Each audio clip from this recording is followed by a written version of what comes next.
When people think about competitive video games, or when it comes up in conversation, most people think about Mario or Pac-Man. But video games have grown into a very large industry now, a multi-million-dollar industry for that matter. It's grown past being just a casual pastime, and is now attracted a more competitive audience. There's millions and billions of participants within this industry, and chances are you probably participated in it yourself. And some people have even made it their full-time profession. Like I said earlier, it's more than just a pastime. Video games have become an integral part of our generation's culture. We've not only changed the games that we've created before, but we've changed how people perceive them. Competitive gaming, because of that, is on the rise. It's featured, and it's very viable for it to be featured within, like, alongside mainstream sports that we watch and enjoy today. So today, this is your crash course on competitive video games.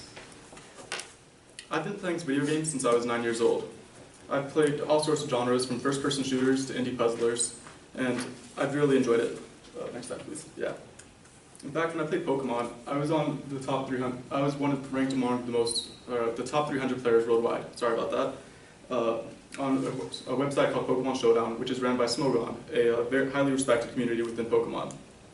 I ranked at just under 1,800.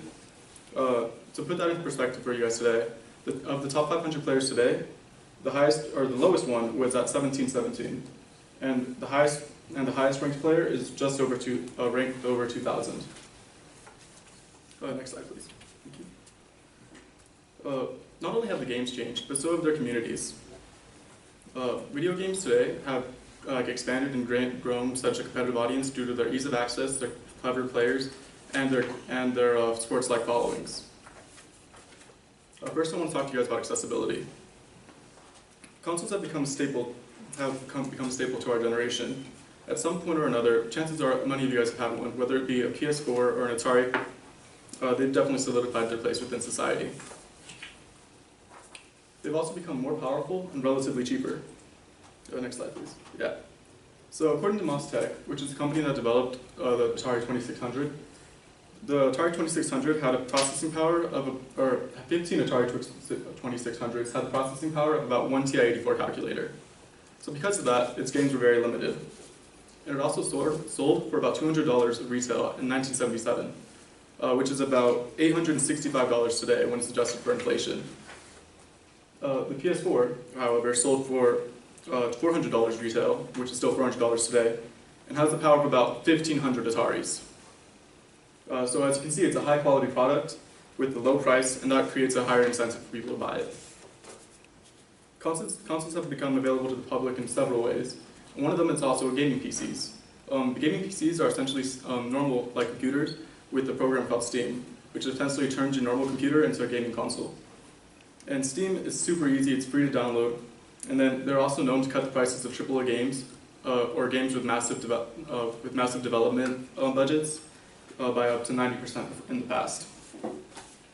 These changes attract more players, and because of that, the games have only become as good as their players are. Next slide, please. There are many variables in games, but I think the most important one is its players. Sorry about that. Sports and video games are very similar, but the main key difference is that there's one main key difference that makes games more exciting. So by a show of hands, how many of you guys have played Pac-Man? Excellent. So if you guys think of the gameplay, it's very methodical. It's very much just going through, surviving to the next level, and getting onto the next stage. But now, how many of you guys have played Fortnite? Excellent. So now, when you think about Fortnite's gameplay, it's still about survival, but in a different sense. It's not just about not dying. It's about outplaying and being smarter than every single one of the players out there who also joined that party or that lobby. It's less about being able to survive to the next level, and more about just being able to be the best that there is. And this is where sports and video games have one major divergence. And video games get a lot more complex. Essentially, sports have rules, and video games have laws. The key difference is, like, when you're playing soccer, you don't touch the ball with your hands because you've agreed not to. That's the rule. Where if you're playing FIFA, The reason why you don't touch the ball with your hands is because there's no input or any button you can press that allows you to do so.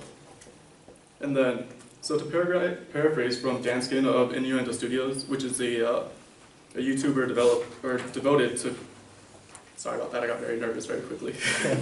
Who was devoted to cultural and social commentary, especially in pop culture. The laws of video games make up a system.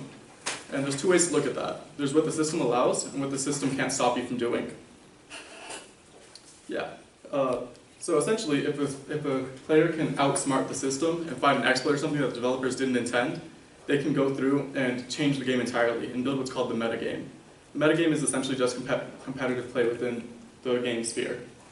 And this makes games so much more exciting because now it adds an extra layer of depth to something that like casual players wouldn't be able to see. It shows movement that we never thought was possible and allowed us to do so much more with the game. In addition to that, we also have some clever players. Which one's speaking? Yeah. The best example I can give of that would be Gonzalo Barrios, or better known as Zero. He was hated in his community simply for being good. He went through and spent so much time and won over 52 tournaments in order to get to where he's at today. Sorry, next slide, yeah. And then on top of that, these events have a massive amount of fans.